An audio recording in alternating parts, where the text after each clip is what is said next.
ನಿಶ್ಚಯ ಅಂತ. ಅವನ ನಿಶ್ಚಯ ರೂಪದವನು ಅಂತ. ಪರಮಾತ್ಮನು ಏಕರೂಪನು, ನಿಶ್ಚಯ ರೂಪದವನು, ತೀರ್ಮಾನವಾದವನು. ಮತ್ತೆ ದಿನ ದಿನ ಕ್ಷಣ ಬದಲಾವಣೆ ಆಗೋಣಲ್ಲ. ಅವನು ಶಾಸ್ತ್ರದ ಸಚ್ಚಿದಾನಂದ ಸ್ವರೂಪನು ಅಂತ ಹೇಳಿ ಶಾಸ್ತ್ರ ಹೇಳಿದೆ, ಅದು ತೀರ್ಮಾನವಾದ ರೂಪ.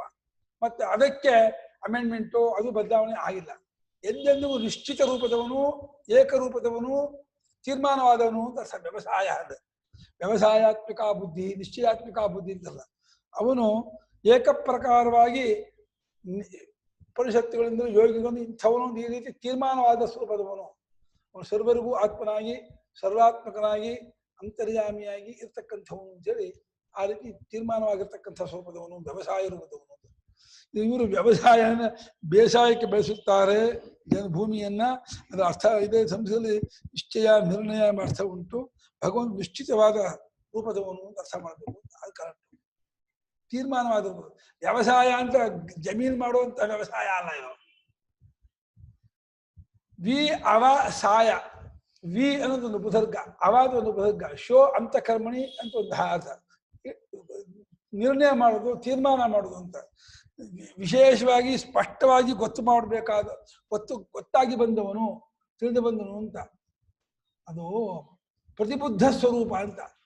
ಜಪ್ತಿ ಸ್ವರೂಪ, ಪ್ರತಿಬುದ್ಧ ಸ್ವರೂಪ. ಆದ್ದರಿಂದ ವ್ಯವಸಾಯ ನಿಶ್ಚಿತ ರೂಪ, ತೀರ್ಮಾನವಾದ ರೂಪ, ಏಕರೂಪದವನು ಅಂತ ಅರ್ಥ. ವ್ಯವಸ್ಥಾನ ಅಂದ್ರೆ ವ್ಯವಸ್ಥಾಪನ ಅಂತ ಅರ್ಥ. ಎಲ್ಲ ವ್ಯವಸ್ಥೆಯನ್ನು ಉಂಟು ಮಾಡುವಾತನು ಅಂತ.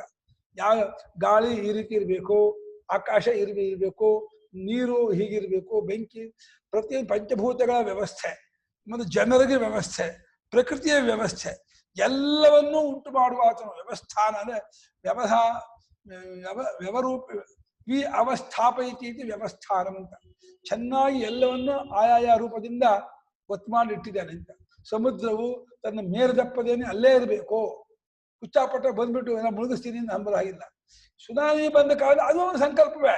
ಯಾವಾಗ ಸುನಾಮಿ ಬರಬೇಕು, ಯಾವಾಗ ಅವಾಗ ಅವನ ಸಂಕಲ್ಪದಂತೆ ಅದಾಗತ್ತೆ. ಆದರೆ ಅವರ ಸಂಕಲ್ಪಕ್ಕೆ ವಿಷಯವಾಗಿ ಗೋಚರವಾಗಿದೆಯೇ ಏನೇನೋ ಆಗ್ತಿದೆ ಅಂತ ಆಗೋ ಹಾಗಿಲ್ಲ. ಭೀಷಾಸ್ಮಾತ್ಪವತಿ ಭೀಷೋದೇ ಸೂರ್ಯ ಹೇಳಿ ಎಲ್ಲವೂ ಅವರ ಭಯಕ್ಕೆ ಒಳಪಟ್ಟು ವ್ಯವಸ್ಥೆಯಿಂದ ನಡೆದು ಹೋಗ್ತಾ ಇರೋದ್ರಿಂದ ಈ ವ್ಯವಸ್ಥೆಯನ್ನು ಗೊತ್ತು ಮಾಡಿದವನು, ಉಂಟು ಮಾಡಿದವನು ಆ ಪರಮಾತ್ಮ. ಅದನ್ನ ಅವನು ವ್ಯವಸ್ಥಾನ ಅಂತ.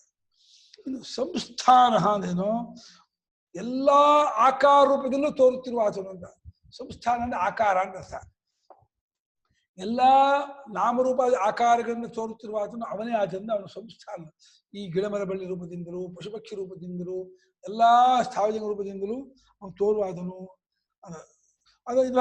ಇವರು ಏನ್ ಮಾಡಿದ್ದಾರೆ, ಜೀವನ ರೂಪದಿಂದ ಕಾಲದಿಂದ ಕೊನೆಗೊಂಡಾಗ, ಜೀವರುಗಳ ಇರುವಿಕೆಯು ಕಾಲದಲ್ಲಿ ಕೊನೆಗೊಂಡಾಗ ಅವು ಭಗವಂತನಲ್ಲೇ ಅಡಗುತ್ತವೆ. ಆದ್ದರಿಂದ ಸಂಸ್ಥಾನ ಎಲ್ಲರಿಗೂ ನೆಲೆ ಅಂತ ಕೆಲಸ ಮಾಡಿದ್ದಾರೆ. ಸಂಸ್ಥಾನ ಅಂದ್ರೆ ನಾರಾಯಣ ಅನ್ನೋ ಹಾಗೆ ಎಲ್ಲರೂ ಹೋಗಿ ನೆಲೆಸಬೇಕಾದ ಜಾಗ. ಸಂಸ್ಥಾನ ಅಂದ್ರೆ ಪ್ರಪಂಚ ಪ್ರಳಯವಾದರೆ ಜೀವರೆಲ್ಲರೂ ಅಳಗಾದ್ರೆ ಎಲ್ಲಿ ಹೋಗಿ ನೆಲೆ ನಿಲ್ತಾರೆ ಅಂದ್ರೆ ಪರಮಾತ್ಮನ ನೆಲೆ ನಿಲ್ತಾರೆ. ಅದು ಸಂಸ್ಥಾನ. ಎಲ್ಲರಿಗೂ ಆಶ್ರಯ, ನೆಲೆ, ಹೋಗಿ ಸೇರಬೇಕಾದ ಜಾಗ ಅಂತ ಆ ರೀತಿ ಕೆಲಸ ಮಾಡಿದ್ದಾರೆ ಸಂಸ್ಥಾನ. ಇನ್ನು ಸ್ಥಾನದ, ಸ್ಥಾನವನ್ನು ಕಳ್ಕೊಂಡವರಿಗೆ ಸ್ಥಾನವನ್ನು ಕೊಡ್ತಾನೆ. ಸ್ಥಾನಂ ದದಾತಿ. ಇವು ಸ್ಥಾನಮಾನವೇ ಇಲ್ಲ, ಎಲ್ಲ ಕಳ್ಕೊಂಡ್ಬಿಟ್ವಿ ಅಂದ್ರೆ ಆ ಪರಮಾತ್ಮನ ಭಕ್ತಿಯಿಂದ ಆರಾಧನೆ ಮಾಡಿದವರಿಗೆ ಯಾವ ಸ್ಥಾನ ಬೇಕಾದ್ರೂ ಒಂದು ಸ್ಥಾನ. ಧ್ರುವ ಚಿಕ್ಕ ಹುಡುಗನಾಗಿದ್ದಾಗ ಉತ್ತಮ ತನ್ನ ತಮ್ಮ ಅವನು ಉತ್ತಾನ ಪಾದನ ತೊಡೆ ಮೇಲೆ ಕೂತ್ಕೊಂಡಾಗ ನಾನು ಅಪ್ಪನ ತೊಡೆ ಮೇಲೆ ಕೂತ್ಕೋತೀನಿ ಅಂತ ಹೋದ್ರೆ ಆ ಸುರುಚಿ ಚಿಕ್ಕಮ್ಮ ಅವಳು ಎಳೆಹಾಕ್ಬಿಡ್ತಾಳೆ. ಎಳೆಹಾಕಿದ್ರೆ ಸುನೀತಿ ಧ್ರುವನ ತಾಯಿ, ಸುರುಚಿ ಆ ಉತ್ತಮನ ತಾಯಿ. ಈಗ ಅಧಿಕಾರ ಎಲ್ಲ ನೀನು ನನ್ನ ಹೊಟ್ಟೆಯಲ್ಲಿ ಬಂದಿಲ್ಲ, ನೀನು ಇಲ್ಲಿ ಯೋಗ ನನ್ನ ಹೊಟ್ಟೆ ಹೊಟ್ಕೊಂಡ್ ಬಂದ ಮುಂದಿನ ಜನ್ಮದಲ್ಲಿ, ಅವಾಗ ನೀನು ಕುರಿಯಂತೆ ಹೋಗು ಅಂತ ಹೇಳ್ಬಿಟ್ಟು ಎಳೆದ್ಬಿಟ್ಟು ತಳ್ಳಿಬಿಡ್ತಾಳೆ. ಆ ಕ್ಷತ್ರತೆ ಅವನಿಗೆ ಆವತ್ತಿಂದಲೇ ಬಾಬಾ ನನ್ನನ್ನು ತರಬೇಕಾದ್ರೆ ನಾನು ಅಂತ ಜಾಗ ಪಡ್ಕೋತೀನಿ. ಅಮ್ಮನ ತಮ್ಮನ ಕೇಳ್ಕೊಂಡು, ಇಲ್ಲ ಅಮ್ಮನೂ ಕೂಡ ಇಲ್ಲಪ್ಪ ನಿಮ್ಮ ಅಪ್ಪ ಅವ್ರ ಕಡೆ ಅದನ್ನ ಏನು ಮಾಡೋಕ್ಕಾಗಲ್ಲ, ನೀನು ನಾರಾಯಣನ ಆರಾಧನೆ ಮಾಡು, ಅವನಿಗೆ ಉತ್ತಮವಾದಂಥ ಸ್ಥಾನ, ಇನ್ನೂ ಚೆನ್ನಾಗಿ ಒಳ್ಳೆ ಸ್ಥಾನ ಪಡ್ಕೋತೀಯ ಅಂತ ಅಷ್ಟೇ ಅಂದಿದ್ದ ಅಮ್ಮ, ಇನ್ನೇನು ಹೇಳಿಲ್ಲ. ನಾರಾಯಣ ಎಲ್ಲಿದ್ದಾನೆ, ನಾರಾಯಣ ಹಾಕಿ ಸಿಗ್ತಾನೆ ಅಷ್ಟು ಶುರು ಮಾಡ್ಬಿಟ್ಟ. ಹುಡ್ಕೊಂಡೆ ಹೊಟ್ಟೆ ಬಿಟ್ಟ, ಮನೇನು ಬಿಟ್ಟು ಹುಡ್ಕೊಂಡು ಹೋದ್ರೆ ಸಪ್ತರ್ಷಿಗಳು ಉಪದೇಶ ಮಾಡಿ ಅಷ್ಟಾಕ್ಷಿ ಉದ್ದೇಶ ಕೊಟ್ಟು ಅದರಿಂದ ಅವನು ತಪಸ್ಸು ಮಾಡಿ ತಪಸ್ಸಿನಿಂದ ನಾರಾಯಣ ಪ್ರತ್ಯಕ್ಷರಾಗಿ ವರವನ್ನು ಕೊಟ್ಟ ಮೇಲೆ ಕಾಡಿನ ಬರ್ತಿರ್ಬೇಕಾದ್ರೆ ಅಪ್ಪ ಅವನನ್ನ ಆಲಿಂಗನೆ ಮಾಡ್ಕೊಂಡು ಅವನು ಕೂರಿಸ್ಬಿಡ್ತಾರೆ. ನೋಡಿ ಹೆಂಗಾಗುತ್ತೆ ಅಂದ್ರೆ ಆ ರಿಮೋಟ್ ಕಂಟ್ರೋಲ್ ಪರಮಾತ್ಮ ಅಪ್ಪನ ಮನಸ್ಸನ್ನು ಬದಲಾವಣೆ ಮಾಡಿ ಇದು ಮಾಡಿ ಇವನನ್ನು ರಾಜೀನಾಮೆ ಮಾಡಿ ಆಮೇಲೆ ಧ್ರುವಮಂಡಲ ಅಂತ ಹೇಳಿ ಅವನ ಶರೀರ ತ್ಯಾಗ ಮಾಡಿದ್ಮೇಲೆ ಆ ಕಲ್ಪಾಂತದವರೆಗೂ ಒಂದು ನಕ್ಷತ್ರದ ಸ್ಥಾನವನ್ನು ಅಲಂಕರಿಸ್ಬಿಟ್ಟ. ಈ ಸ್ಥಾನವನ್ನು ಕೊಡುವ ಆತನು ಪರಮಾತ್ಮನು ಉತ್ತಮ ಸ್ಥಾನವನ್ನು ಕೊಡ್ತಾನೆ. ಮೋಕ್ಷ ಸ್ಥಾನ ಬೇಕು ಅಂದ್ರೆ ಅದನ್ನು ಕೊಡ್ತಾನೆ. ಸ್ವರ್ಗ ಸ್ಥಾನ ಬೇಕು ಸ್ವರ್ಗ ಕೊಡ್ತಾನೆ. ಇಲ್ಲಿ ಭೂಲೋಕದಲ್ಲಿ ಒಳ್ಳೆ ನೆಲೆ ಮನೆ ಬೇಕು, ಒಳ್ಳೆ ಗೌರವಾನ್ವಿತ ಬದುಕಬೇಕು ಅಂದ್ರೆ ಅದಕ್ಕೂ ಅವನು ಅನುಗ್ರಹ ಮಾಡ್ತಾನೆ. ಒಟ್ಟು ಏನನ್ನು ಪಡ್ಕೋಬೇಕಾದ್ರೂ ಭಗವಂತನಂತ ಹೋಗಿ ಪಡ್ಕೋಬೇಕೇ ಹೊರತು ಯಂಕಂಚಿತ್ ಪುರುಷಾಧಮಂ ಕತಿಪಯ ಗ್ರಾಮೇಶ ಬಲ್ಪಾರ್ಥದಂ ಸೇವಾಯೈ ಮೃಗಯಾಮಹೇ ವರವಹೋ ಮೂಕಾವರಾಕಾವಯಂ. ಇವು ರಾಜಕೀಯದವರನ್ನ ಈ ಅಧಿಕಾರಿಗಳನ್ನ ಅವರು ಅನುಸರಣೆ ಮಾಡಿ ಅವ್ರ ಹುಜೂರು ಅಂದ್ಕೊಂಡು ಅವರು ಏನನ್ನು ಬಯಸ್ಕೊಂಡು ಅವರಿಂದ ಏನು ಪಡ್ಕೊಳಕ್ಕೆ ಹೋಗ್ತಾ ಇದ್ದಲ್ಲ ಜನ, ಅವ್ರು ಮೂಗ ಪ್ರಾಣಿಯಾಗಿ ಹುಟ್ಟಬಾರ್ದಾಗಿತ್ತೆ. ಇಂಥ ನಾರಾಯಣ ಇರ್ಬೇಕಾದ್ರೆ, ಸರ್ವೇಶ್ವರ ಜಗದೀಶ್ವರ ಇರ್ಬೇಕಾದ್ರೆ ಅವನನ್ನು ಕೇಳ್ಕೊಂಡು ಏನ್ ಬೇಕಾದ್ರೂ ಪಡ್ಕೋಬಹುದಾಗಿರುವಾಗ ಅವನನ್ನು ಬಿಟ್ಕೊಂಡು ಈ ಅಧಿಕಾರಿಗಳನ್ನ ಈ ಸಾಮಾನ್ಯ ಲೌಕಿಕ ಜನರನ್ನ ಹಿಡ್ಕೊಂಡು ಅವರನ್ನ ಊಡಿಸ್ಕೊಂಡು ಬೇಯಿಸ್ಕೊಂಡು ಎಲ್ಲಾದ್ರೂ ಅವಮಾನ ಮಾಡಿಸ್ಕೊಂಡು ಏನೋ ಸಣ್ಣ ಪುಟ್ಟ ಪ್ರಯೋಜನಕ್ಕಾಗಿ ಒದ್ದಾಡ್ತಾ ಇರಲ್ಲ. ಇದು ಏನ್ ಹೇಳೋಣ ಅಂತ ಹೇಳಿ ಇವನು ಕವಿ ಒಂದ್ ಕಡೆ ಹೇಳಿದಾನೆ, ಮೂಕ ವರಾಕ ಆ ಮೂಗ ಪ್ರಾಣಿಯ ವಾಸಿ. ಆ ಮೂಗ ಪ್ರಾಣಿ ಹುಟ್ಟಿದ್ರೆ ಇದಾದ್ರೂ ತಪ್ಪು ಹೋಗ್ತಿತ್ತು. ಈ ದುಷ್ಟ ಜನರನ್ನು ಅನುಸರಣೆ ಮಾಡೋದು, ಅವರನ್ನ ಪ್ಲೀಸ್ ಮಾಡೋದು, ಅವರ ಎಂಜಿಲಿಗೆ ಇದಕ್ಕೆ ಮಾಡೋದು ಏನು. ಮನುಷ್ಯನಿಗೆ ತನ್ನ ಇಷ್ಟಾರ್ಥ ಬೇಕು ಅಂದ್ರೆ ಏನ್ ಬೇಕಾದ್ರೂ ಮಾಡ್ಬಿಡ್ತಾನೆ. ಯಾರು ಏನ್ ತನ್ನ ಗೌರವ ಸ್ಥಾನ ಮಾನ ಏನು ಯೋಚನೆ ಮಾಡೋಕ್ಕಾಗಲ್ಲ. ಅದೇ ತಪ್ಪು. ಆದ್ರೆ ಪರಮೇಶ್ವರ ಎಲ್ಲಾ ಸ್ಥಾನವನ್ನು ಕೊಡುವನಾಗಿ ಸೊಂಟ ಕಟ್ಕೊಂಡು ನಿಂತ್ಕೊಂಡಿರುವಾಗ ಅವನಿಂದ ಕೇಳ್ಕೊಂಡು ಪಡ್ಕೊಳ್ಳೋದು ಅದು ಹಿತವೂ ಹೌದು, ಸುಖವೂ ಹೌದು, ನಿತ್ಯವೂ ಹೌದು ಅಂತ ಸ್ಥಾನವನ್ನು ಉಂಟು ಮಾಡುವ ಆತನು. ಮತ್ತು ಧ್ರುವ ಇವರೆಲ್ಲರೂ 5 ವರ್ಷ ಆಗ್ಬಿಟ್ರೆ ಮನೆ ಹೋಗ್ಬಿಡ್ತಾರೆ. ಅಧಿಕಾರ ಯಾವ ಜಗತ್ತಿಗೆ ಗೊತ್ತಾಗಲ್ಲ. 5 ವರ್ಷದಲ್ಲಿ 2-3 ಸರ್ಕಾರ ಬದಲಾವಣೆ ಆಗ್ಬಿಡುತ್ತೆ. ಇದೆಲ್ಲ ನೆಚ್ಕೊಂಡ್ರೆ ಇವ್ರೇನೋ ಮಾಡ್ತಾರೆ. ಪರಮಾತ್ಮ ಧ್ರುವ ಸೃಷ್ಟಿ ಆರಂಭದಿಂದ ಅಂತ್ಯದವರೆಗಷ್ಟೇ ಅಲ್ಲ, ಕಲ್ಪಾಂತದಕ್ಕೂ ಅವನು ಏಕರೂಪದವನು.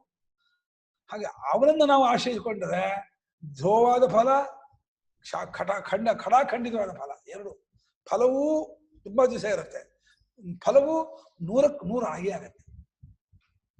ಹಾಗಾಗಿ ಧ್ರುವ ಅಂತಂದ್ರೆ ಅವನು ನಿತ್ಯನಾಗಿರುವವನು, ಎಂದೆಂದಿಗೂ ಇರುವವನು, ಕುಂಠಿತನಾಗದೇ ಇರತಕ್ಕವನು ಅಂತ. ಪರರ್ಧಿ ವೃದ್ಧಿನ ಬೆಳವಣಿಗೆ, ಪರರ್ಧಿನ ಹೆಚ್ಚಿನ ಬೆಳವಣಿಗೆ, ಪರಿಪೂರ್ಣ ಬೆಳವಣಿಗೆ ಆಗ್ಬೇಕು ಅಂದ್ರೆ ಅವನಿಂದಲೇ ಆಗ್ಬೇಕು. ನಮಗೆ ಏನಾದ್ರೂ ಹೆಚ್ಚುಗಾರಿಕೆ ಉಂಟಾಗಬೇಕು, ಬೆಳವಣಿಗೆ ಉಂಟಾಗಬೇಕು. ಸ್ವಯಂ ಪರರ್ಧಿ ಅವನು, ಪೂರ್ಣ ಬೆಳೆದವನವನು, ಯಾವುದರಿಂದ ಕೊರತೆ ಇಲ್ಲ. ಆ ಪರಮಾತ್ಮನಿಗೆ ಷಡ್ಗುಣೇಶ್ವರ್ಯ ಸಂಪನ್ನನಾದ್ದರಿಂದ ಎಲ್ಲಾ ಸಕಲ ಗುಣಗಳ ವಲ್ಲಭ ಅವನು. ಸಕಲ ಗುಣಾನ ವಲ್ಲಭ, ಸಕಲ ಸರಿತ್ಸ ವಲ್ಲಭ ಅಂತ ಹೇಳಿ ಸಮುದ್ರಕ್ಕೆ ಸಕಲ ಸರಿದ್ವಲ್ಲಭ ಅನ್ನೋಗೆ ಸಕಲ ಕಲ್ಯಾಣ ಗುಣಗಣ ವಲ್ಲಭ ಪರಮಾತ್ಮ. ಅಂತ ಪರಮಾತ್ಮನು ಪರರ್ಧಿ, ಎಲ್ಲಾ ಏಳಿಗೆಯಿಂದ ತುಂಬಿಕೊಂಡವನು. ಅವನಿಂದ ನಮ್ಮ ವೃದ್ಧಿಯನ್ನ ಅಭಿವೃದ್ಧಿಯನ್ನ ಬೇಕು. ಮತ್ತು ಪರಮ ಸ್ಪಷ್ಟ, ಅತ್ಯಂತ ಸ್ಪಷ್ಟ. ಅವನು ಹೇಳ್ತಾರೆ ಅಧ್ಯಾತಮ ಮನಾಧೃತ್ಯ ಅಂತ. ಎಲ್ಲಿದ್ದಾನೆ ಪರಮಾತ್ಮ ಅಂತೇಳಿ ನೀವು ಸಂಶಯ ಪಡಬೇಕಾಗಿಲ್ಲಂತೆ. ಕಾಣ್ತಾ ಇರೋ ಜಗತ್ತಿದೆಯಂತೆ, ನೋಡ್ತಾ ಇರೋ ಪರಮಾತ್ಮ ಇಲ್ಲ ಅಂದ್ರೆ ಏನ್ರಿ ಅರ್ಥ ಅಂತಾರೆ. ಜಗತ್ ಕಾಣ್ತಾ ಇದೆಯಂತೆ, ಅದನ್ನ ನೋಡ್ತಿರೋ ಪರಮಾತ್ಮ ಇಲ್ಲ ಅಂದ್ರೆ ಅರ್ಥ ಉಂಟೇನ್ರಿ? ಚೈತನ್ಯವಿಲ್ಲದೇನೆಯೇ ಏನಾದಕ್ಕೂ ಅಸ್ತಿತ್ವ ಉಂಟೇನ್ರಿ? ಚೈತನ್ಯ ಸ್ವರೂಪವೇ ಪರಮಾತ್ಮ ಸ್ವರೂಪ. ಇದಕ್ಕಿಂತ ಸ್ಪಷ್ಟತೆ ಇನ್ನೇನ್ ಬೇಕು? ಬಾಕಿ ಇದು ಸ್ಪಷ್ಟವಾಗುವುದಕ್ಕೆ ಬೆಳಕು ಬೇಕು, ಕಣ್ಣು ಬೇಕು, ಮನಸ್ಸಿರ್ಬೇಕು, ಒಂದಷ್ಟು ದೂರ ಅಂತ ಇರ್ಬೇಕು, ನಿಮ್ಗೆ ಗಮನ ಅಟೆನ್ಷನ್ ಇರಬೇಕು. ಆಮೇಲೆ ಇದು ಏನು ಗೊತ್ತಾಗತ್ತೆ. ಆದ್ರೆ ಎಲ್ಲಕ್ಕಿಂತ ಸ್ವತಃ ಸಿದ್ಧನು, ಪೂರ್ವ ಸಿದ್ಧನು, ಚಿನ್ಮಾತ್ಮನು, ಸನ್ಮಾತ್ಮನು, ಅತ್ಯಂತ ಸ್ಪಷ್ಟ ತಮ ಅವನು. ನಮ್ಮ ಇವರು ಸುರೇಶ್ವರಾಚಾರ್ಯರು ಅಧ್ಯಾತಮ ಮನಾದೃತ್ಯ ವಿತಮಸ್ಕಂ ಸ್ವಯಂ ಸ್ಥಿತಂ ಅಹೋ ಕಷ್ಟನ್ನ ಪಶ್ಯಂತಿ ಕಮ್ಯಾಮ ಶರಣಂ ವಯಂ ಅಂತ ಹೇಳಿದ್ದಾರೆ. ಏನ್ ಹೇಳೋಣ? ಅತ್ಯಂತ ಸ್ಪಷ್ಟತಮನಾದ ಪರಮಾತ್ಮನ ಕಾಣ್ತಿಲ್ಲಲ್ಲ ಜನರು. ಹೊರಗಡೆ ದೃಷ್ಟಿಯುಳ್ಳವರಾಗಿ ಬಹಿರ್ಮುಖರಾಗಿ ತಮ್ಮ ವಿವೇಕವನ್ನ ವಿಜ್ಞಾನ ಕಳ್ಕೊಂಡ್ಬಿಟ್ಟಿದ್ದಾರೆ. ಕಾಣ್ತಾ ಇರೋ ಜಗತ್ತಿದೆ ನಂಬ್ಕೊಳ್ತಿದ್ದಾರೆ. ನೋಡುತ್ತಿರುವ ತಮ್ಮನ್ನೇ ನಂಬ್ಕೊಳ್ತಾ ಇಲ್ಲ. ಯಾರು ಕಾಣ್ತಾ ಇದೆ, ಯಾರು ನೋಡ್ತಿರುವ ಆತನು, ಆ ನೋಡುವ ಸ್ವರೂಪ ಏನು ಅಂತಂದ್ರೆ ನೋಡ್ತಿಲ್ವಲ್ಲ, ಏನ್ ಹೇಳೋಣ ಇವರಿಗೆ ಅಂತ ನಮ್ಮನ್ನು ತಮಾಷೆ ಮಾಡಿದಂತೆ ಒಬ್ಬ ಸಂತ ದೇವರು ಎಲ್ಲಿದ್ದಾನೆ, ದೇವರಿದೆ ತೋರಿಸಿ, ದೇವರಿದ್ದಾನೆ ಏನ್ ಪ್ರೂಫು ಅಂತದೆ. ಅಲ್ಲಪ್ಪ ಜಗತ್ತಿದೆ ಅನ್ನೋಕೆ ಏನ್ ಪ್ರೂಫು ಅಂತ. ಜಗತ್ತಿದೆ, ಜನ ಇದ್ದಾರೆ, ಪದಾರ್ಥ ಇದೆ, ಏನಪ್ಪ ಪ್ರಮಾಣ ಅಂದ್ರೆ ಕಾಣ್ತಾ ಇದೆಯಲ್ಲ ಅಂತ. ಕಾಣ್ತಾ ಇದೆ ಅನ್ನೋಕೆ ಏನ್ ಪ್ರಮಾಣ? ಕಾಣ್ತಾ ಇದ್ದಂಗೆ ನಾನೇ, ನೀನು ಇದಕ್ಕೆ ಏನ್ ಪ್ರಮಾಣ? ಅಯ್ಯೋ ನಾನು ಸಿದ್ಧ, ನಿನ್ನ ನಿಜ ಸ್ವರೂಪೇ ಪರಮಾತ್ಮ, ಇನ್ನೆಲ್ಲೋ ಅಲ್ಲ ಪರಮಾತ್ಮ, ಇನ್ಯಾರೋ ಅಲ್ಲ. ನಿನ್ನನ್ನು ಅರ್ಥ ಮಾಡ್ಕೊ, ಅವ ಪರಮಾತ್ಮ ಯಾರು ಗೊತ್ತಾಗತ್ತೆ. ಸುಮ್ಮನೆ ಪರಮಾತ್ಮ ಯಾರು ಯಾರು ಏನೋ ಹುಚ್ಚುಚ್ಚ ಪ್ರಶ್ನೆ ಮಾಡಬೇಡ. ಆತ್ಮನಾಗಿರ್ತಕ್ಕವನವನು ಪರಮ ಸ್ಪಷ್ಟ, ಅತ್ಯಂತ ಸ್ಪಷ್ಟ ಅಂದ್ರೆ ಎರಡು ಅರ್ಥ. ಅವನು ನಿತ್ಯ ಗೋಚರನಾಗೇ ಇದ್ದಾನೆ, ಎಂದಿಗೂ ಅವನು ಮರೆಯೇ ಆಗಿಲ್ಲ ಯಾವುದು. ಮತ್ತು ಅತ್ಯಂತ ಕ್ರಿಸ್ಟಲ್ ಕ್ಲಿಯರ್ ಆಗಿ ಸ್ಪಷ್ಟವಾಗಿ ಅವನು ಶುದ್ಧವಾಗಿ ತನ್ನ ನೈಜ ರೂಪವನ್ನು ಎಂದಿಗೂ ಮಾರ್ಪಡಿಸ್ಕೊಳ್ತಾನೆ, ಹಾಗೇ ಇದ್ದಾನೆ. ಯಾವತ್ತಿಗೂ ತನ್ನ ಚೈತನ್ಯ ರೂಪವನ್ನಾಗಲಿ ಸದ್ರೂಪವನ್ನಾಗಲಿ ಮಾರ್ಪಡಿಸ್ಕೊಂಡಿಲ್ಲ. ಏಕ ಪ್ರಕಾರವಾಗಿರ್ತಕ್ಕವನು ಅತ್ಯಂತ ಸ್ಪಷ್ಟನಾಗಿದ್ದಾನೆ, ಆತ್ಮನಾಗಿದ್ದಾನೆ, ಪರಮಸ್ಪಷ್ಟ. ಅಷ್ಟೇ ಅಲ್ಲ, ನೀನೇನು ನೈವೇದ್ಯ ಮಾಡಿ ತುಷ್ಟಿಪಡಿಸ್ತೀನಿ, ಇನ್ನೇನು ಆರಾಧನೆ ಮಾಡಿ ಸಂತೋಷಪಡಿಸ್ತೀನಿ, ಇನ್ನೇನು, ಅಯ್ಯೋ ಸ್ವಯಂ ತುಷ್ಟ ಅವನು. ಅವನೇ ನಿತ್ಯ, ಯಾವಾಗಲೂ ನಿತ್ಯ ತೃಪ್ತ ಅವನು.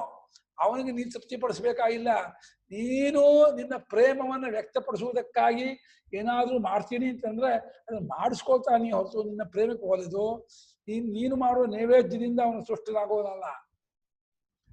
ನೀನು ಮಾಡುವ ಏನ್ ನೈವೇದ್ಯ ಇದೆ, ಹಣ್ಣು ಅಥವಾ ಅಡಿಗೆ ಸಾಮಾನು, ಅನ್ನ, ಅದು ಬಂದದ್ದು ಎಲ್ಲಿಂದ? ಕೊಟ್ಟದ್ದು ಯಾರು ಅದನ್ನ ನಿನಗೆ? ಅವನಿಂದೇ ಬಂದದ್ದು, ಅವನೇ ಕೊಟ್ಟದ್ದು, ಅವನದೇ ಆಗಿದೆ. ಅವನಿಗೆ ಏನ್ ಕೊಡ್ತೀಯ ನೀನು? ಅವನದನ್ನ ಅವನ್ ಕೊಡ್ತೀಯ ನೀನು? ನಿಂದು ತಂದ್ಕೊಂಡದ್ದೇ ಅಪಚಾರ, ನಿಂದೇ ಅಲ್ಲ. ನಿಂದ ಅದೇ ಮೇಲೆ ಕೊಡೋದಂತ ಬಂತು.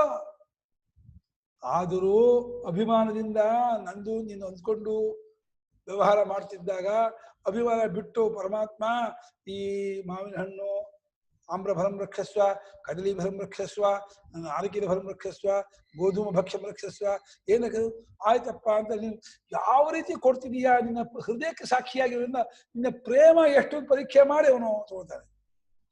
ಕ್ರಿಯತೆ ಅಮಲಯ ಭಕ್ತ್ಯ ಹರಿರನ್ಯ ದ್ವಿಡಂಬರಂ ಅಂದ್ಬಿಟ್ರು. ಪರಿಶುದ್ಧವಾದ ಪ್ರೇಮಕ್ಕೆ ಅವನು ಒಲಿತಾನೆ. ಅವನು ಏನು ನಾಲಂ ದ್ವಿಜತ್ವಂ ದೇವತ್ವಂ ಋಷಿತ್ವಂ ವಾ ಸುರಾತ್ಮಜಾಹ, ಭಾಗವತಕಾರ ಹೇಳಿದ ಪ್ರಸಾದ. ಅವನಿಗೆ ದೇವತ್ವ ಋಷಿತ್ವ ಅದೆಲ್ಲ ಮುಖ್ಯ ಅಲ್ಲ. ಪ್ರೀಯತೆ ಅಮಲಯ ಭಕ್ತ್ಯ ಹರಿರನ್ಯ ದ್ವಿಡಂಬನಂ. ಆ ಶುದ್ಧವಾದ ಪ್ರೇಮಕ್ಕೆ ಒಲಿತಾನೆ ಕಣೋ. ಏನು ನಿನ್ನಿಂದ ಅವನ ಅಪೇಕ್ಷೆ ಪಡೋದಿಲ್ಲ. ಪ್ರೇಮ ಪರಮಾತ್ಮ ನಮಗೆ ಬಂದದ್ದು, ಪ್ರೇಮ ಕೊಟ್ಟಿದ್ದೆ ಅವನು. ಪ್ರೇಮಕ್ಕೆ ಮೂಲವೇ ಪರಮಾತ್ಮ.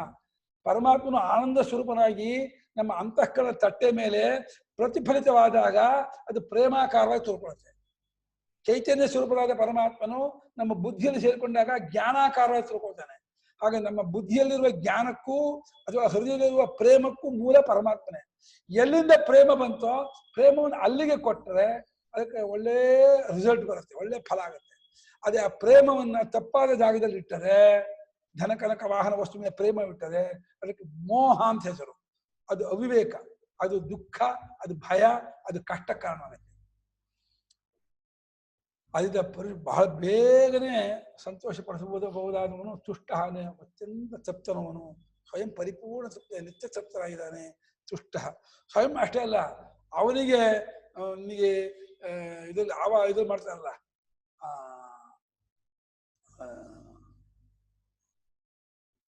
ಇದಕ್ಕೆ ವಿಗ್ರಹಕ್ಕೆ ಇದು ಮಾಡ್ತಾರಲ್ಲ ಪ್ರಾಣ ಪ್ರತಿಷ್ಠಾಪನೆ ಮಾಡಿಬಿಟ್ಟು ಅಂಗಾಂಗಗಳನ್ನು ಪ್ರತಿಷ್ಠೆ ಮಾಡಿ ಅವರಿಗೆ ಶಕ್ತಿಯನ್ನು, ಬಲವನ್ನು, ಮನಸ್ಸನ್ನು ಎಲ್ಲವನ್ನೂ ನೀನು ಕೊಡ್ತಾ ಇದ್ದೀನಿ. ಅಯ್ಯೋ ನೀನು ಅವನಿಗೆ ಕೊಡ್ಬೇಕನು? ಜಗತ್ತಿಗೆ ಬಂದಿದ್ದೆ ಅವನಿಂದ. ಅವನಿಗೆ ಪ್ರಾಣ ಪ್ರತಿಷ್ಠಾಪನೆ, ನೀನು ಪ್ರಾಣವಂತನಾಗಿರೋದೇ ಅವನಿಂದ ಆದಾಗ ಅವನಿಗೆ ಪ್ರಾಣ ಪ್ರತಿಷ್ಠಾಪನೆ ಮಾಡ್ತೀಯ. ಏನೋ ನೀನು ಪ್ರೇಮದಿಂದ ಮಾಡ್ತೀನಿ ಅಂತಂದ್ರೆ ಅದು ಒಪ್ಕೋತಾನೆ ಅನ್ನೋ ವಿಷಯ ಬೇರೆ. ಆದರೆ ಸ್ವಯಂ ಪರಿಪೂರ್ಣ ಪುಷ್ಟನು, ಎಲ್ಲಾ ರೀತಿಯಿಂದ ಅವನು ಸಮರ್ಥನು, ದಕ್ಷನು, ಎಲ್ಲಾ ರೀತಿಯೂ ಇದಾಗಿದ್ದಾನೆ. ಪುಷ್ಟಿಯಿಂದ ಕೂಡ್ಕೊಂಡವನು ಸಾಮರ್ಥ್ಯೋಪೇತನಾಗಿದ್ದಾನೆ ಅಂತ ಪುಷ್ಟ ಅಂದ್ರೆ. ಶುಭೇ ಕ್ಷಣ, ಶುಭವಾದ ಈ ಕ್ಷಣ ಅಂದ್ರೆ ನೋಟ, ಅವನ ನೋಟ, ಅವನ ನೋಟ, ಅವನು ಕುಡಿಗಣ್ಣಿನ ಒಂದ್ಸಲ ನೋಡು ಸಾಕಪ್ಪ ಪರಮಾತ್ಮ. ನೀನ್ ನೇರ ನೋಡಿದ್ರೆ ನಿನಗೆ ನಾನು ನೇರ ನೋಡೋಕೆ ನನಗೆ ಇಷ್ಟ ಇಲ್ಲ ಅಂತಂದ್ರೆ ಬೇಡ ಮಹಾರಾಯ, ಕುಡಿಗಣ್ಣಿನಾರು ಒಂದ್ಸಲ ನನ್ನ ಭಕ್ತ ಒಂದ್ಸಲ ನೀನ್ ನೋಡ್ಬಿಡೋ, ನಾನು ಉದ್ಧಾರ ಆಗ್ಬಿಡ್ತೀನಿ ಅಂತ ಹೇಳಿ ಒಬ್ಬ ಭಕ್ತ ಮಾಡಿದ್ದಾನೆ, ಸ್ತೋತ್ರ ಮಾಡಿದ್ದಾನೆ. ಕಟಾಕ್ಷೇಣಾಪಿ ವೀಕ್ಷಸ್ವ ಮಾಮ. ಕುಡಿಗಣ್ಣ ಒಂದ್ಸಲ ಇವನು ನನ್ನೊಬ್ಬ ಭಕ್ತ ಇದ್ದಾನೆ, ಇವನು ನನ್ನ ಆರಾಧನೆ ಮಾಡ್ತಾನೆ, ಒಂದು ಸಲ ನಿನ್ನ ಮನಸ್ಸಿನಲ್ಲಿ ನನ್ನ ಬಗ್ಗೆ ಒಂದು ಚೂರು ಗಮನ ತಿಳ್ಕೊಂಡು ನನ್ನ ಕುಡಿಗಣ್ಣ ನೋಡ್ಬಿಡು, ನಾನು ಉದ್ಧಾರ ಆಗ್ಬಿಡ್ತೀನಿ ಅಂತ ಹೇಳಿ ಭಕ್ತ ಹೇಳಿದಾಗೆ ಶುಭವಾದ ಈ ಕ್ಷಣ ನೋಡ್ತಾನೆ ಇದ್ದಾನೆ. ನಮ್ಗೆ ಅವನ್ ನೋಡ್ತಿದ್ದು ಅವನ್ನೆಲ್ಲ ಇದು ಮಾಡ್ತಿದ್ದು ನಮ್ಮನ್ನು ಮರ್ತು ಬಿಟ್ಟಿದ್ದಾನೆ ಕಾಣುತ್ತೆ, ನಮ್ಮ ಲೀಸ್ಟಲ್ಲಿ ಇಲ್ಲೇ ಇಲ್ಲ ಕಾಣುತ್ತೆ, ನಮ್ಗೆ ಇಷ್ಟಾರ್ಥವನ್ನು ಕೊಡ್ತಾನೆ ಇಲ್ಲ, ಎಷ್ಟು ಪೂಜೆ ಮಾಡಿದ್ರು ನಮ್ಗೆ ಏನು ಬರ್ತಾನೆ ಇಲ್ಲ ಅಂತ ನಾವು ಏನೇನೋ ಬೈಕೋತೀವಿ. ಆದ್ರೆ ನಮಗೆ ಬರ್ತಿಲ್ಲ ಅಂದ್ರೆ ಅದು ಒಂದು ಅನುಗ್ರಹ ಅಂತ ತಿಳ್ಕೊಳ್ತಿಲ್ಲ. ಬಂದ್ರೆ ಏನು ಕೆಡಕಾಗತ್ತೆ ಅದರಿಂದ ಅವ್ನು ಕೊಡ್ತಾ ಇಲ್ಲ ಅದು ಬರ್ಬೇಕಾದ್ರೆ ಅದಕ್ಕೆ ಯಾವುದೋ ಒಂದು ಪ್ರಾರಬ್ಧ ಕರ್ಮ ಅಡಚಣೆ ಆಗಿದ್ದಾಗ ಅದಾದ್ಮೇಲೆ ಕೊಡ್ತಾನೆ ಸಮಾಧಾನ. ಅವನ ಈ ಕ್ಷಣ ಅವನ ನೋಟ ಒಳ್ಳೆ ಶುಭವಾದ, ಒಳ್ಳೆ ಪ್ರೇಮಮಯವಾದ, ಒಳ್ಳೆ ಆತ್ಮೀಯತೆಯನ್ನು ಕೂಡಿಕೊಂಡಂತಹ ದೃಷ್ಟಿಯುಳ್ಳವನು ಪರಮಾತ್ಮನು, ಅತ್ಯಂತ ಕರುಣಾಳು ದೃಷ್ಟಿಯವನು. ಅಂತಹ ಪರಮಾತ್ಮನು ನಮ್ಮವನಾಗಿ ನಮ್ಮ ಎಲ್ಲಾ ಕಷ್ಟವನ್ನು ದುಃಖವನ್ನು ಪರಿಹರಿಸಿ ನಮ್ಮ ಅಜ್ಞಾನವನ್ನ ತೆಗೆದುಹಾಕಿಬಿಟ್ಟು ನಮ್ಮನ್ನ ಕೃತಾರ್ಥರನ್ನಾಗಿ ಮಾಡಲಿ ಅಂತ ಹೇಳ್ತಾ ಇವತ್ತಿನ ಈ ಪ್ರವಚನವನ್ನ ಮುಕ್ತಾಯಗೊಳಿಸ್ತಾ ಇದ್ದೀನಿ. ನಾರಾಯಣ ನಾರಾಯಣ ನಾರಾಯಣ. 350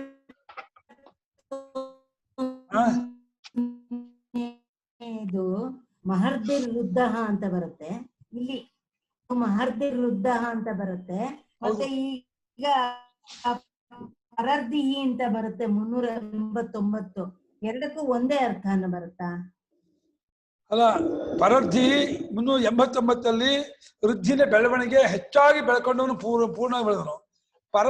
ಮತ್ತು ಪರಮರ್ಧಿ ಅಂತಂದ್ರೆ ಅದು ಅದೇ ಅರ್ಥವೇ, ಹೆಚ್ಚಾಗಿ ಅಭಿವೃದ್ಧಿಶೀಲ ಅನ್ನುವಂತ. ಅದೇ ಅಂದಲ್ಲ, ಈ ವಿಷ್ಣು ಸಹಸ್ರನಾಮದಲ್ಲಿ ಕೆಲವು ಅರ್ಥದಿಂದ ಪುನರುಕ್ತಿ, ಕೆಲವು ಶಬ್ದದಿಂದಲೂ ಪುನರುಕ್ತಿ ಇದ್ದೇ ಇದೆ. ಭೂತಭವ್ಯ ಭವನ್ನಾಥ ಅಂದ್ರು, ಭೂತಭವ್ಯ ಭವತ್ ಪ್ರಭು ಅಂತ ಹೇಳಿತ್ತು ಮೊದಲೇ ಶ್ಲೋಕದಲ್ಲಿ. ವಿಶ್ವಂ ವಿಷ್ಣು ಷಟ್ಕಾರೋ ಭೂತಭವ್ಯ ಭವತ್ ಪ್ರಭು ಅಂತ. ಇಲ್ಲಿ ಭೂತಭವ್ಯ ಭವನ್ನಾಥ ಅವರ ಬರುತ್ತೆ, ಅರ್ಥ ಬೇಕಾದಷ್ಟುಂಟು. ಒಂದೊಂದೇ ಪದದ ಬರ್ಕೋತಾ ಇದೀನಿ. ವೃದ್ಧಿಗೆ ಪರಿಪೂರ್ಣ ಅಂತ ಬರ್ಕೊಂಡಿದ್ದೆ, ಅದಕ್ಕೆ ಇದಕ್ಕೆ ಪರರ್ಧಿಗೂ ಅದೇ ಬರ್ಕೊಂಡ್ರೆ ಆಗುತ್ತಲ್ವಾ ಅಂತ ತಿಳ್ಕೊಳಕ್ ಕೇಳಿದೆ. ವೃದ್ಧಿ ಅಂತಂದ್ರೆ ಪರಿಪೂರ್ಣ ಅಂತ ಹೇಳಿದ್ವಿ, ಪರರ್ಧಿಗೂ ಪರಿಪೂರ್ಣ ಅಂತ ಬರ್ಕೊಂಡ್ರೆ ಆಗುತ್ತಲ್ವಾ? ಪೂರ್ಣವಾಗಿ ಬೆಳ್ಕೊಂಡವನು ಸಮೃದ್ಧನಾದವನು ಬೆಳ್ಕೊಳ್ಳಿ, ಎಲ್ಲಾ ಇದನ್ನು ಸಮೃದ್ಧನಾದವನು ಬೆಳ್ಕೊಳ್ಳಿ.